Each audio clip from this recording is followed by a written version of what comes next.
Saya pernah mengistilahkan itu kalau pasang infus dilempar dari jauh juga bisa gitu kan. Datang pasien-pasien dalam kondisi kritis, dalam kondisi yang dalam tanda petik itu nyawanya sebentar lagi nggak ada. Mungkin masih ingat pandemi COVID-19. Ingat.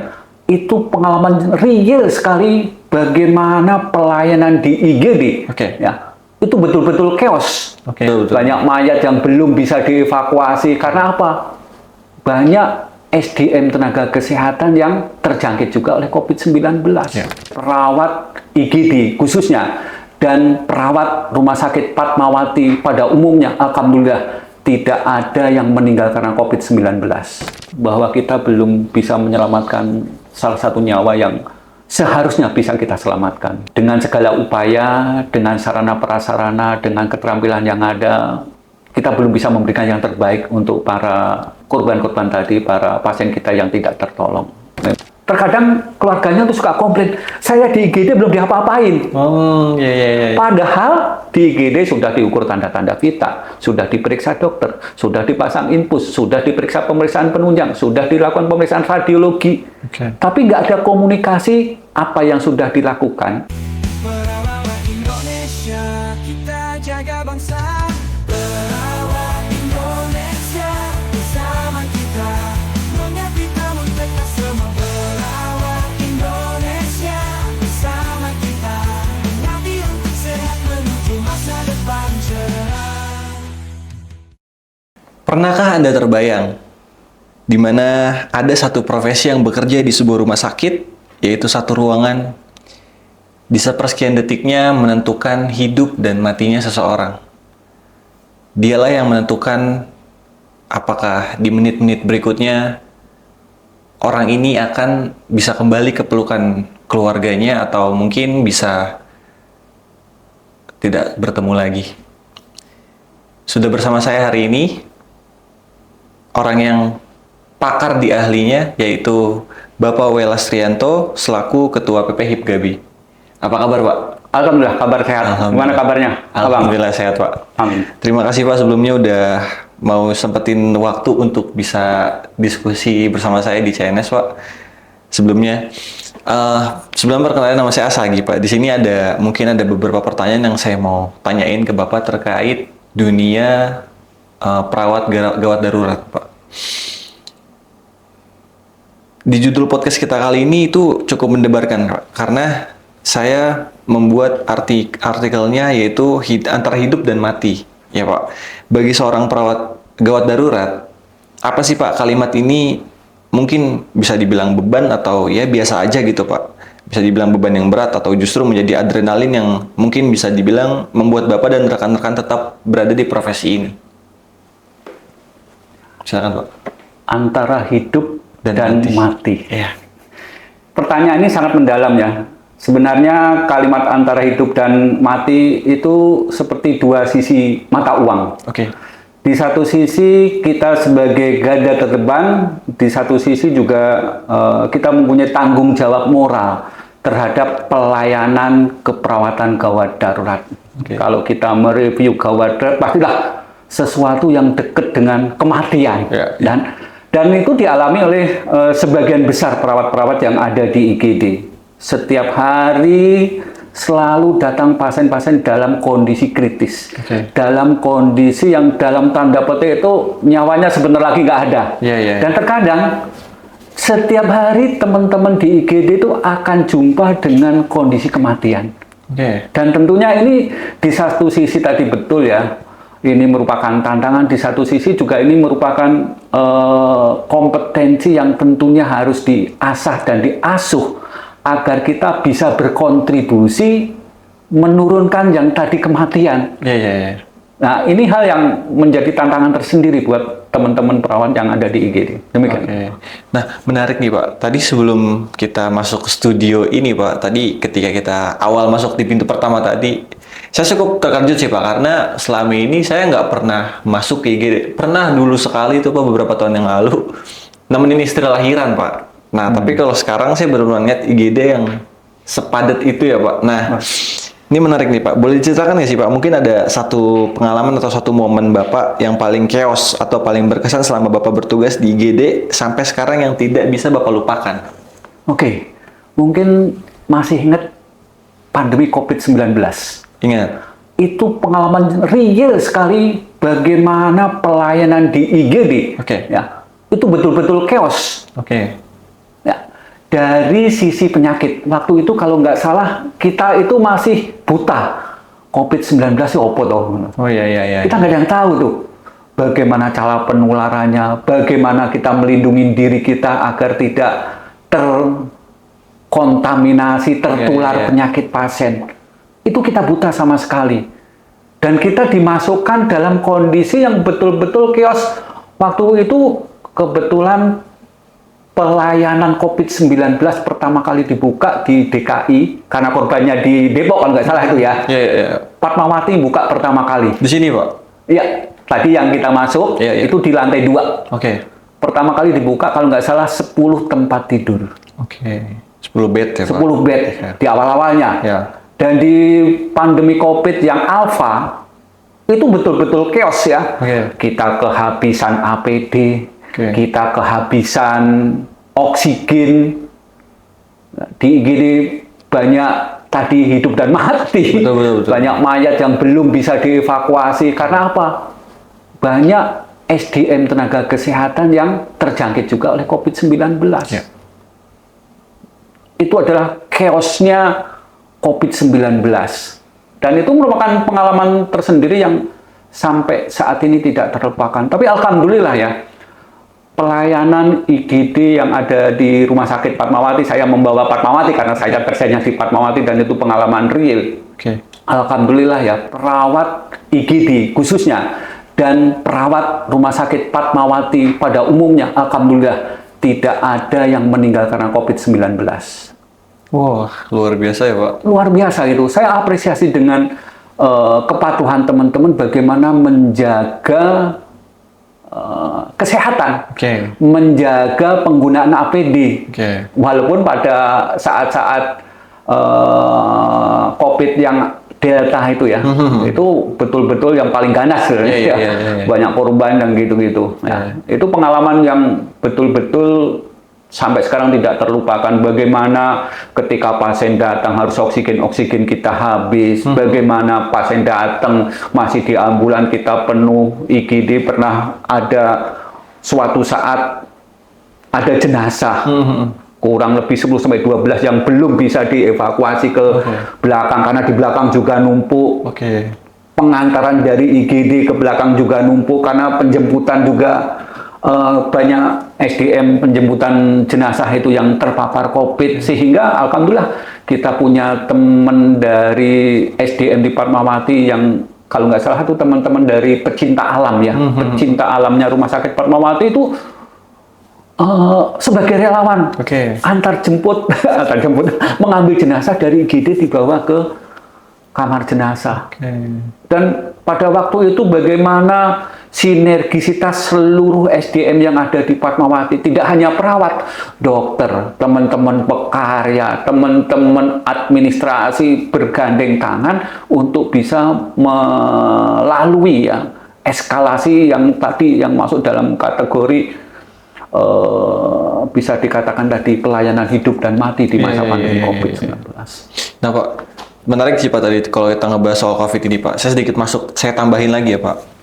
Saya penasaran aja Pak, maksudnya ketika zaman COVID yang bisa dibilangnya cukup chaos lah di Indonesia ini Pak terkait COVID ini.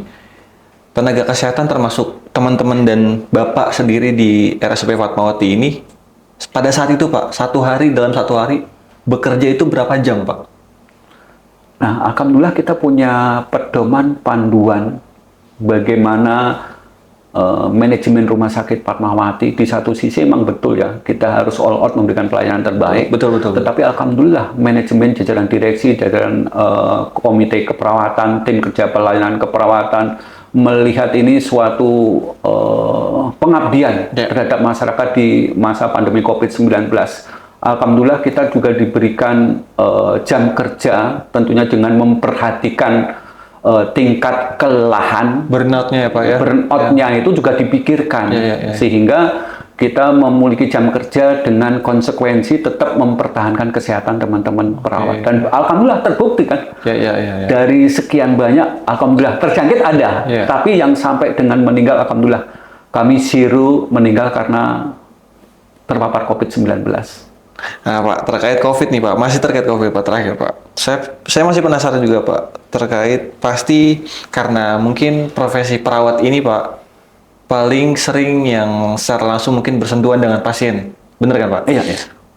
Apa sih Pak pada saat COVID ini mungkin dari Bapak sendiri ataupun teman-teman yang ada di sini ketika melihat ya pasien-pasien yang terjangkit COVID ini Pak bahkan meninggal dunia, apa sih Pak yang Bapak rasain terkait kesedihan gitu? Di satu sisi rasa sedih pasti ada ya. Bahwa kita belum bisa menyelamatkan salah satu nyawa yang seharusnya bisa kita selamatkan. Dengan segala upaya, dengan sarana prasarana, dengan keterampilan yang ada, ya kita belum bisa memberikan yang terbaik untuk para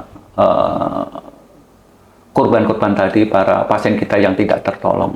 Memang mungkin dari satu sisi karena sudah garis ilahi ya, kita tidak bisa menampilkan itu, tapi ada beberapa hal yang mungkin perlu juga menjadi pembelajaran bagaimana pada kondisi-kondisi seperti ini masyarakat awam kita didik bahwa menjaga kesehatan, kita berobat ke pelayanan, jangan menunggu sampai kita dalam kondisi yang betul-betul sakit gitu Pemeliharaan kesehatan itu harus dimulai ya. Cek kesehatan, jangan sampai kita ke pelayanan. Kalau kita sakit, ya, medical check up terus. Medical check up, dan kami Fatmawati ada medical check up yang bisa diinisiasi oleh masyarakat. Dan itu tentunya ketika medical check up dilalui, teman-teman juga menjaga kesehatan, insya Allah nggak jatuh pada kondisi yang berat.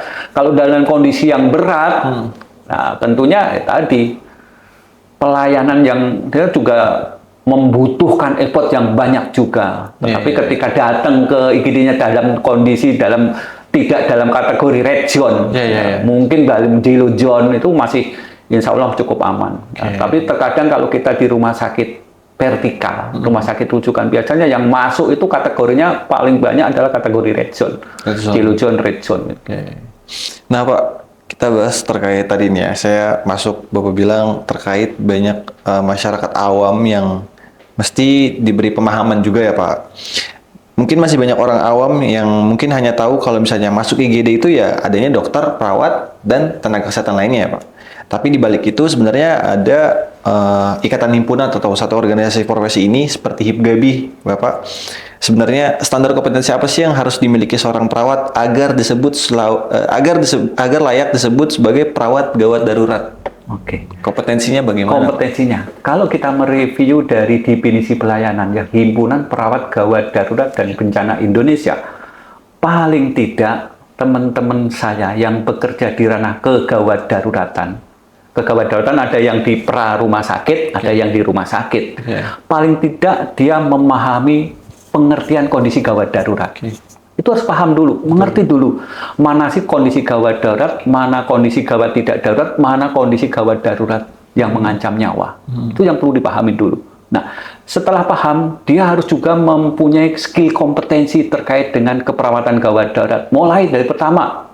Yang pertama pasti memahami tadi, memilah mana yang gawat, mana yang darurat, mana kategori merah, kategori kuning, kategori hijau, kategori hitam. Dan yang kita kenal dengan istilah triase.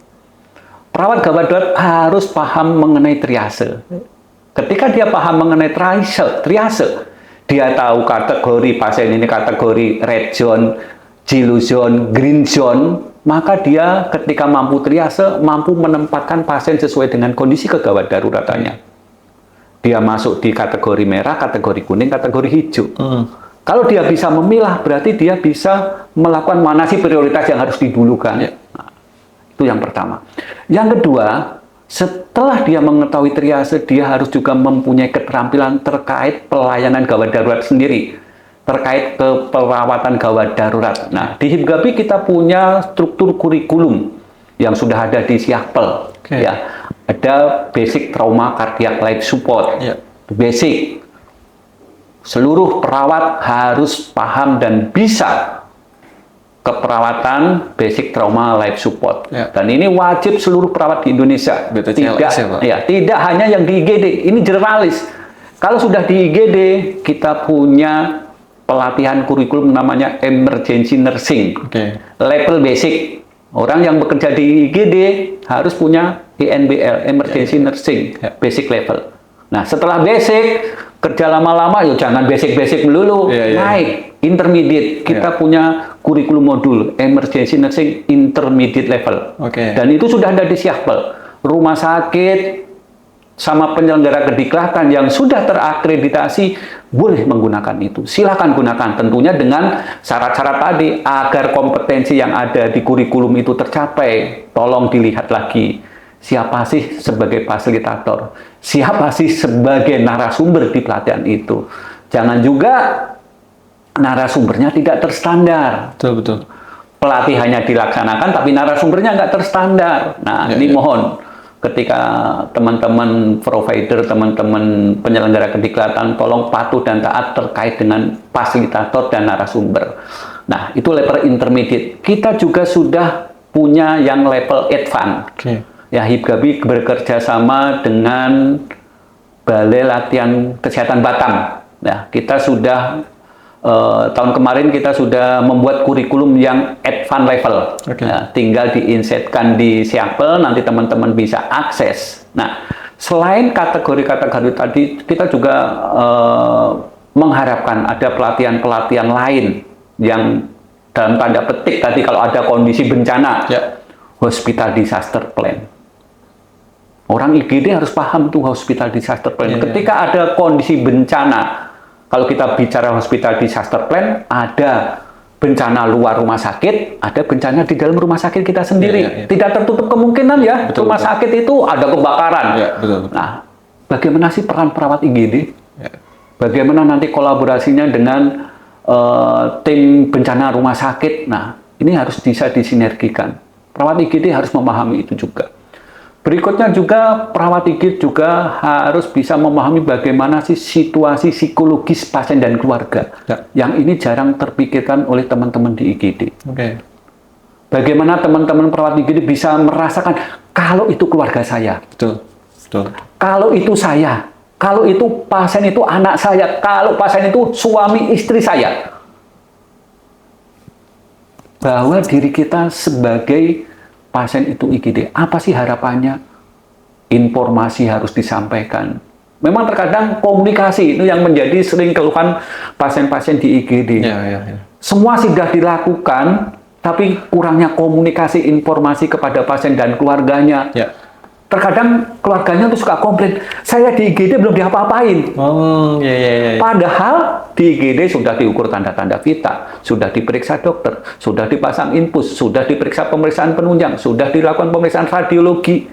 Tapi nggak ada komunikasi apa yang sudah dilakukan, next-nya apa yang akan dilakukan, informasi apa yang diberikan setelah kita memberikan asuhan, itu terkadang karena kesibukan tadi karena kesibukan, rutinitas, hektik pelayanan di IGD, itu terkadang komunikasi informasi yang terputus. Ini yang terkadang menjadi dalam tanda petik menjadi komplainnya pasien dan keluarganya, saya di IGD belum diapa-apain.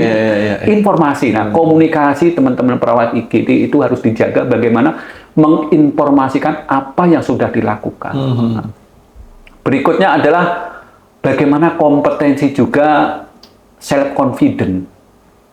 Kepercayaan diri menjadi seorang perawat di IGD. Itu harus dibangun. Jangan ketika ada kondisi kegawat darurat, perawatnya sudah gupuh duluan, bingung duluan, stres duluan. Kena mental. Kena gitu, mental duluan, shock mental duluan. Kalau itu sudah kita nggak pede, itu biasanya akan blank semuanya. Nginfus bisa gagal. Yang tadinya sekali tusuk berhasil, mungkin karena kita grogi dan lain-lain bisa blank. Saya yakin sih sama keterampilan teman-teman perawat di IGD, saya pernah mengistilahkan itu kalau pasang infus dilempar dari jauh juga bisa gitu kan. Nah, itulah keterampilan-keterampilan yang tentunya harus dibarengin tadi. dengan skill komunikasi, skill kalau orang Jawa menguwongkan orang lain gitu. Itu perlu dikuatkan buat teman-teman yang ada di IGD. Betul. Nah, Pak, gimana sih Pak caranya Bapak nih? Pasti kan namanya di gawat darurat ya Pak, pasti apapun bisa terjadi. Ada yang mungkin pasien pulang bisa sehat, ada juga yang mungkin nggak bisa balik lagi ke pelukan keluarganya, seperti itu Pak. Setiap hari nih pasti kan Bapak pernah lah mengalami pasien-pasien yang mengalami kematian gitu Pak. Itu pasti masuk kena mental juga nggak sih Pak? Sebagai kita manusia biasa gitu Pak, pasti secara mental kita juga pasti drop, ada sedikit dropnya gitu melihat pasien kita yang kita rawat dengan sepenuh hati ternyata nggak bisa pulang dengan sehat kayak gitu. Nah, gimana sih caranya Bapak nih sebagai ketua HIPGABI itu memastikan anggota-anggota Bapak nih, terkhususnya para teman-teman perawat tidak mengalami burnout atau trauma sekunder? Ya, kalau menghadapi kematian dan trauma secara berulang memang bisa menciptakan risiko yang nyata bagi kesehatan mental perawat. Ya. Atau bahkan karena setiap hari melihat kematian menjadi hal yang biasa. Ya. Bisa jadi. Atau bagi orang yang tidak pernah melihat kematian, melihat pasien langsung meninggal datang, ini juga menjadi stres tersendiri. Ya. Bisa trauma tersendiri. Banyak hal yang tentunya ini tergantung dari faktor perawatnya. Oke. Banyak faktor perawatnya. Tetapi bagaimana sih HIPGABI bisa melihat fenomena ini agar jangan sampai ya pelayanan yang kita lihat tadi menurunkan eksistensi kita di dalam memberikan pelayanan. Sampai kita ya dalam tanda petik ya pasiennya ditolong mati. Langsung kita juga down untuk bekerja, jangan sampai gitu ya. Ini merupakan hal yang tentunya menjadi pemikiran kita semuanya, terutama HIPGABI, memandang masalah ini bukan masalah urusan pribadi masing-masing perawat tadi. Ini menjadi tanggung jawab profesional organisasi. Ya. Ada beberapa strategi yang tentunya bisa diinisiasi mulai dari diri kita sendiri, perawat IGD, atau dari organisasi profesi dalam hal ini HIPGABI atau yang lebih besar PPNI, misalnya membudayakan clinical debriefing. Ketika kita ada kasus, kita melakukan pelayanan tapi nggak tertolong, pasti rasa stres, rasa bersalah itu ada. Nah itu Pak. Nah, bagaimana rasa stres, rasa bersalah itu bisa kita kurangkan ketika yang kita alamin itu bisa kita diskusikan dengan sesama kita. Oke.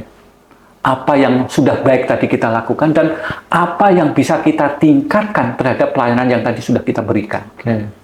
Ini juga bisa mengurangi rasa bersalah kita, ya, rasa tadi down kita ketika kita mampu mengungkapkan, dan itu seyogianya bisa dilakukan setiap kita sudah mulai ada tanda-tanda nggak nyaman dengan pelayanan kita ketika kita tidak berhasil memberikan pelayanan tadi. Yang kedua adalah pelatihan resiliensi, pelatihan manajemen stres. Ini juga harus diinisiasi oleh organisasi profesi, dalam hal ini HIPGABI atau PPNI. Bagaimana sih kita mengurangi stres terhadap teman-teman perawat, tidak hanya yang bekerja di IGD, misalnya di ruangan-ruangan critical care, HCU, ICU, NICU, PICU, ICCU, ICU, ruangan-ruangan critical care ini betul-betul bisa menimbulkan tadi stres, kelelahan buat teman perawat. Dan ini seyogianya di ruangan-ruangan critical care tadi juga bagaimana kita melakukan pelatihan resiliensi manajemen stres. Yang berikutnya adalah support system. Support system bisa dari teman kerja kita sendiri, bisa dari manajemen, bisa dari organisasi profesi. Di rumah sakit kita punya PPNI komisariat. Nah, bagaimana bidang pelayanannya PPNI komisariat ini bisa menginisiasi, melihat potensial-potensial yang bisa kita sinergikan untuk mengurangi tadi rasa burnout teman-teman yang dalam kondisi kelelahan. Yang tentunya juga adalah advokasi lingkungan kerja. Lingkungan kerja yang kondusif, lingkungan kerja yang tidak penuh stres. jangan juga kita sebagai kepala ruangan, sebagai manajer IGD justru membuat stres kerja kita. Benar. Membuat stres teman-teman kita yang ada di IGD. Benar. Dengan lingkungan rumah sakitnya, dengan pelayanan di IGD-nya, dengan pasiennya dan keluarganya aja kita sudah stres. Ditambah lagi stres oleh pimpinannya, kepala ruangannya, waka instalasinya, kepala dan sampai manajemen rumah sakit. Jangan sampai. Benar. Kalau itu ditambahin stresnya dari situ ya tadi burnout-nya semakin tinggi. Idealnya manajemen kita di IGD, kepala ruangannya bagaimana bisa membantu memecahkan masalahnya. Wah, instalasinya sampai level tertinggi bisa membantu dan alhamdulillah itu terfasilitasi di rumah sakit kita. Yang terakhir adalah spiritual dan mindfulness. Kekuatan spiritual. Pendekatan diri kita kepada Sang Pencipta. Ini adalah benteng terakhir untuk bisa menurunkan angka burnout. Nah, Pak, kalau boleh tahu nih Pak, Bapak sudah menjadi, ya mungkin di profesi perawat ini Pak, sudah berapa belas tahun atau puluh tahun sih Pak? Kalau saya lulus D3 keperawatan, kebetulan saya bangga dengan alumni saya D3 keperawatan, terima kasih alumni saya. Universitas Islam Asafiyah, D3 keperawatan Asafiyah, terima kasih sudah mengantarkan saya menjadi seorang profesional perawat yang berkecimpung di keperawatan gawat darurat. Alumni saya juga S1-nya dari UI, S2 NES-nya di UI, S2-nya dari UI, sampai dengan SPKMB-nya dari UI. Terima kasih juga sudah mengantarkan saya. Saya lulus di 3 itu tahun 93, sekarang 2026. Berapa tahun itu ya? Oke Pak. Panjang lah. Panjang Pak. Pertanyaannya gini Pak. Selama Bapak menjadi menjadi seorang perawat ya Pak, di profesi keperawatan ini, apalagi kan Bapak KMB nih Pak, pernah nggak sih Pak Bapak ketika, tadi kan COVID udah nih Pak, ada satu bencana dan Bapak yang mungkin ikut andil untuk turun langsung ke lapangan, pernah nggak? Oke, terkait bencana, alhamdulillah ya, kebetulan saya adalah anggota TCK EMT tipe 2 Indonesia yang sedang dipersiapkan oleh Pusat Krisis Kesehatan Indonesia untuk mendapatkan sertifikasi WHO. Ya, di Indonesia baru ada satu. TCK itu MDMC, punyanya Muhammadiyah ya kalau nggak salah. Nah, Kemkes sedang menggalakkan itu. Nah, saya melalui TCK EMT tipe 2 Indonesia, alhamdulillah saya bisa berkontribusi ikut tanggap respon keperawatan bencana gempa bumi di Vanuatu tahun 2025 di Desember. Kita memberikan pelayanan kegawat daruratan, kita buka pelayanan di Vanuatu. Kami hadir dengan kurang lebih 19 SDM, perawat, dokter, counseling, farmasi, gizi. Kita hadir di sana di bawah bendera Kementerian Kesehatan Republik Indonesia bersama BNPB. Kita 2 minggu pelayanan di sana. Alhamdulillah, saya tahun baru 2026 ada di Vanuatu. Itu pengalaman luar negeri. Nah, berikutnya adalah yang paling baru, bencana banjir di Sumatera. Kemarin itu ya? Kemarin. Aceh ya Pak. Nah, dan alhamdulillah, nih, Rompi yang membersamai tim TCK EMT Fatmawati. Kami hadir 19 personil, didukung oleh Direktur Rumah Sakit Fatmawati, berkontribusi memberikan pelayanan bencana di Tamiang. Kebetulan Aceh Tamiang, saya dan tim di bawah Ketua Dr. Jaya, spesialis anak, kami di BKU-kan di RSUD Tamiang. RSUD Tamiang dibuka oleh Iluni UI ya. Itu hari ketiga ya, nggak salah ya. Hari ketiga kami masuk. Alhamdulillah, saya membawa tim penuh ya. Ada perawat IGD, ada perawat-perawat inap, ada perawat kamar operasi, ada penata anestesi, dokter anestesi, spesialis bedah ortopedi, spesialis anak, spesialis penyakit dalam, ortopedi, ada kesehatan lingkungan, ada 19 orang yang kami bawa. Alhamdulillah saya diberi kepercayaan tim Fatmawati untuk menghidupkan kembali RSUD Tamiang. Oke. Ya. Pernah suatu jaga teman-teman IGD Fatmawati pindah di IGD RSUD Tamiang. Ya. Farmasi ada satu, kita buka farmasi, ada ruang perawatannya, ada di poliklinik, kamar operasi dipercayakan oleh Dr. Erwin, spesialis bedah ortopedi. Waktu itu untuk menjadi kepala pelayanan kamar bedah di RSUD Tamiang. Itu adalah pengalaman yang tidak terlupakan. Alhamdulillah 2 minggu juga kami dengan tim 19 orang membantu pelayanan, menghidupkan kembali pelayanan di RSUD Tamiang. Ya. Terima kasih kepada Direktur Utama Rumah Sakit Fatmawati. Terima kasih kepada jajaran Kementerian Kesehatan yang juga sudah mensupport kami bisa berkontribusi di dalam kondisi kebencanaan. Maksudnya jadi pengalaman yang spesial lah Pak ya, yang nggak bakal bisa dilupain seumur hidup ini ya Pak. Nah Pak, kita bahas terkait kebijakan nasional nih Pak. Bagaimana Bapak melihat posisi perawat gawat darurat ini Pak dalam sistem kesehatan kita yang saat ini? Apakah perlindungan hukum dan kesejahteraannya sudah sebanding dengan resiko hidup dan mati yang mereka hadapi? Membedah antara risiko hidup dan mati. Perlindungan hukumnya Pak. Perlindungan hukumnya.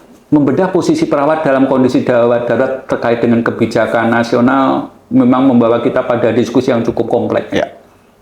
Ya, jika kita bicara soal posisi strategis, perawat gawat darurat adalah aset vital. Ya, kita tahu ya, negara kita itu negara katanya supermarket bencana. Betul. Ya, kalau saya bilang sih bukan supermarket, laboratoriumnya bencana.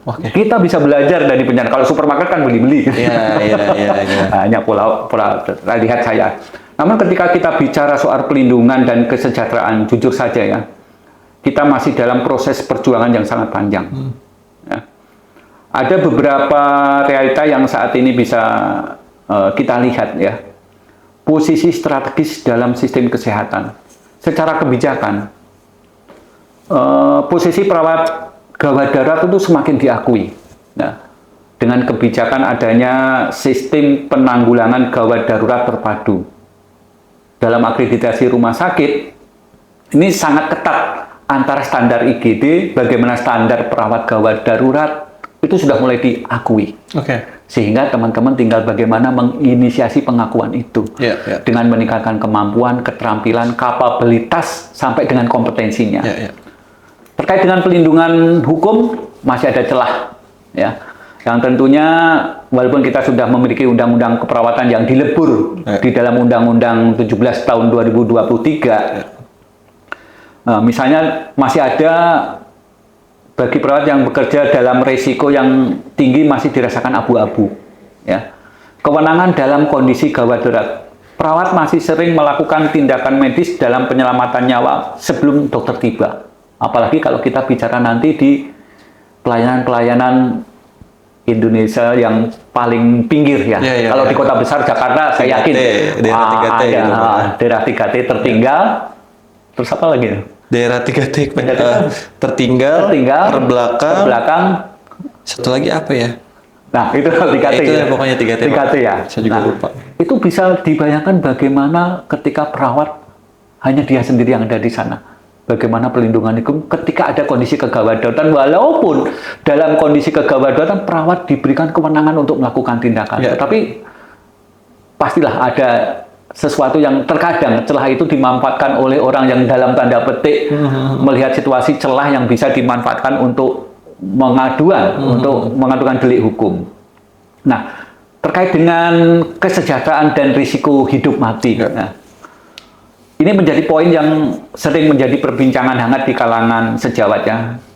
Jika ditanya apakah sudah sebanding secara objektif, jawabannya belum sepenuhnya.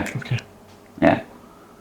Risiko fisik dan biologis, beban mental, kita terpapar dengan segala sesuatu yang mungkin bisa terjadi, potensial tertusuk jarum, potensial infeksi menular, sampai dengan kekerasan keluarga yang dilakukan oleh keluarga pasien ketika dia tidak menerima apa yang sudah kita lakukan. Biasanya pada pasien-pasien yang tidak tertolong itu biasanya emosinya akan memuncak, kadang-kadang di luar kendali, sampai terjadi beberapa kali perawat kita kena pukul oleh keluarga pasien. Ya, ini juga bisa menjadi hal yang menjadi pembelajaran untuk kita bagaimana menyikapi kondisi seperti ini.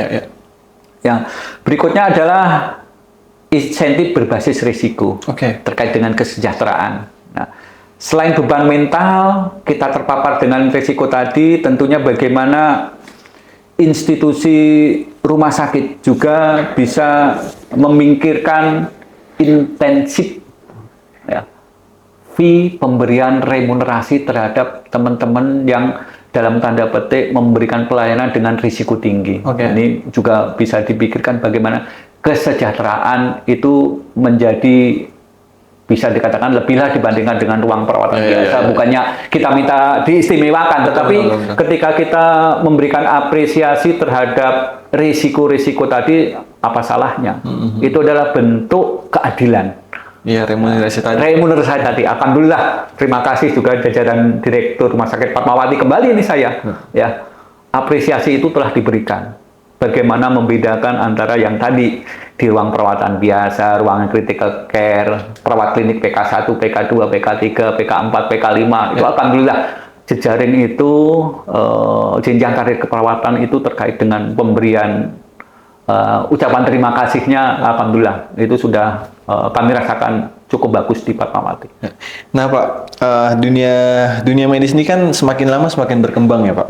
Bapak sebagai ketua HIPGABI ini Pak, apa sih Pak mungkin kedepannya Bapak punya harapan apa nih Pak untuk teman-teman satu bidang sama Pak di gawat darurat? Apa sih harapan Bapak kedepannya Pak? Oke, visi besar HIPGABI ke depan adalah mewujudkan sistem gawat darurat yang terintegrasi, terspesialisasi, dan berbasis data. Ya, kami tidak ingin perawat gawat darurat hanya sebagai pemadam kebakaran. Kalau ada kasus, baru action. Atau hanya menunggu di IGD. Idealnya pelayanan itu sudah menjadi pelayanan yang profesional, mulai dari prahospital sampai intrahospital, IGD prahospital, gawat darurat prahospital sampai ke gawat daruratan di intrahospital. Dan ketika di masyarakat, teman-teman di masyarakat juga bisa memberikan pelayanan yang terbaik, mulai dari komunitas. Itu yang pertama. Nah, ada beberapa visi tadi bisa tercapai, ada beberapa yang sedang kita inisiasi ya. Misalnya kita koordinasi. Saat ini kan sudah ada kolegium keperawatan. Bagaimana sih bisa dimunculkan spesialisasi jenjang karir yang terstruktur? Nah, nanti perawat IGD itu ada spesialisnya gitu, subspesialis kalau bisa ya. Nah, nantinya perawat tidak hanya umum ya, ada spesialisnya ya, pediatric emergency, ya, pre-hospital. Teman-teman di pre-hospital itu juga paling nggak juga harus meningkatkan kompetensinya, pelatihannya. Sekarang kan kondisi kegawat darurat di pre-hospital itu justru lebih besar. Orang pertama yang menemukan adalah teman-teman perawat yang ada di pra-rumah sakit. Dan itu kompetensi harus dimulai dari situ untuk bisa ditingkatkan. Berikutnya adalah digitalisasi dan pemanfaatan teknologi. Nah, ini juga perlu diinisiasi sebagai perawat gawat darurat untuk bisa mengimbangi perkembangan teknologi. Sekarang kan ada apa tuh AI gitu ya. Itu bagaimana tuh teman-teman kita. Alhamdulillah kita di PP ini kan kita punya Ikatan Perawat Informatika Indonesia. Nah, bagaimana nih sinergi Himpunan Perawat Informatika Indonesia dengan teman-teman HIPGABI untuk bisa menciptakan IT terkait kegawat daruratan. Itu bagus juga itu nanti inisiasi ya. Kolaborasinya. Berikutnya adalah penguatan pre-hospital care. Tadi di kebijakan pemerintah kan sudah ada SPGDT. Bagaimana visi itu bisa kita lakukan sejak di lokasi pra-rumah sakit. Pelayanan kegawat daruratan itu bisa dilakukan oleh teman-teman perawat gawat darurat pra-rumah sakit. Diinisiasi dari sana. Yang terakhir tentunya riset keperawatan berbasis data terkait pelayanan gawat darurat. Nah, terus terang aja ya, teman-teman di pelayanan itu terkadang sudah sibuk dengan kesehariannya. Padahal dengan pelayanan yang ada di gitu banyak data, banyak sumber, banyak informasi yang diangkat menjadi bahan penelitian. Tapi karena tadi dalam tanda petik orang di pelayanan itu terkadang ya udah berangkat pagi pulang siang, berangkat siang pulang malam, jadi nggak terpikirkan berbeda dengan teman-teman kita yang punya background dia sebagai pendidik di keperawatan gawat darurat, pasti punya kum yang harus ada penelitiannya. Mungkin ini juga menjadi salah satu yang bisa disinergikan melalui teman-teman di HIPGABI, dan alhamdulillah kita juga punya divisi itu di bawah Pak Dr. Sriono, yang kebetulan dia juga ketua HIPGABI di Provinsi Jawa Timur, dia yang membidangin terkait dengan penelitian. Dan insya Allah nanti di ASMEN tahun 2026 di Kalimantan Tengah, HIPGABI seluruh Indonesia akan memasukkan riset keperawatan gawat darurat menjadi salah satu bagian yang akan dimunculkan di ASMEN 2026, dan itu sudah dimulai sejak ASMEN di NTB. Nah Pak, terakhir ya Pak, ada Pak pesan-pesan khusus untuk teman-teman perawat muda yang nantinya mungkin akan masuk ke gawat darurat nih Pak? Apa yang Bapak mau sampaikan? Nasihat saya hanya satu, namun ini menjadi fondasi dari segalanya. Jadilah perawat yang menguasai ilmu, bukan sekedar mahir dalam prosedur. Ya. Dunia IGD itu sangat dinamis. Tidak hanya teman-teman bisa pasang infus, teman-teman bisa melakukan RJP. Tetapi itu baru keterampilan. Baru keterampilan motorik. Di IGD yang menyelamatkan nyawa adalah isi kepala kita. Mengapa demikian? Karena Anda adalah mata dan telinga dari dokter yang ada di IGD. Teman-teman yang selalu 24 jam di sisi pasien. Teman-temanlah yang tahu kondisi real, tahu kondisi pasien dari detik ke detik, dari jam ke jam, dari waktu ke waktu. Yang kedua, ketenangan lahir dari kompetensi. Banyak yang bilang perawat IGD harus berani. Bagi saya, berani tanpa ilmu itu membahayakan. Ketenangan dan teguh pada situasi chaos di IGD ini menjadi bahan pembelajaran, dan tentunya ini menjadi tugas kita untuk bisa memberikan yang terbaik pada kondisi chaos tadi.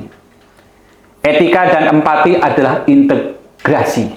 Ketika kita punya ilmu tetapi kita tidak menerapkan etika profesi perawatan, nonsen. Jadi bagi adik-adik mahasiswa, jangan pernah berhenti belajar. Teruslah memperbaharui pengetahuan dengan jurnal-jurnal terbaru. Kenapa? Kalau sudah di pelayanan nanti, teman-teman akan disibukkan dengan rutinitas kerja. Selagi dalam pembelajaran, mari kita cari ilmu sebanyak-banyaknya sebagai bekal untuk implementasi. Di IGD, kita tidak punya banyak waktu. Ya. Dan satu-satunya cara agar kita tidak ragu-ragu adalah bagaimana tahu yang harus kita lakukan. Selamat berjuang. Mudah-mudahan teman-teman saya yang sedang belajar segera selesai, segera bergabung dengan kami, memberikan pelayanan yang terbaik dalam kondisi kegawat daruratan, baik di prahospital maupun di intrahospital. Salam sehat untuk kita semuanya. Terima kasih. Baik, itu dia teman-teman, sesi podcast kita hari ini bersama Ketua HIPGABI yaitu Bapak Welas Rianto. Terima kasih banyak Pak sebelumnya. Terima kasih kembali. Kami pamit undur diri. Untuk teman-teman semua yang sudah nonton video ini, jangan lupa di like, komen, juga subscribe. Apabila ada pertanyaan yang ingin disampaikan khusus untuk Pak Welas, boleh ditulis di kolom komentar di bawah sini. Nanti kita akan langsung sampaikan ke beliau. Mungkin next day-nya apabila ada pertanyaan yang cukup menarik, kita bisa ajukan lagi untuk sesi podcast berikutnya ya Pak ya. Siap. Ya itu dia. Terima kasih banyak. Assalamualaikum warahmatullahi wabarakatuh.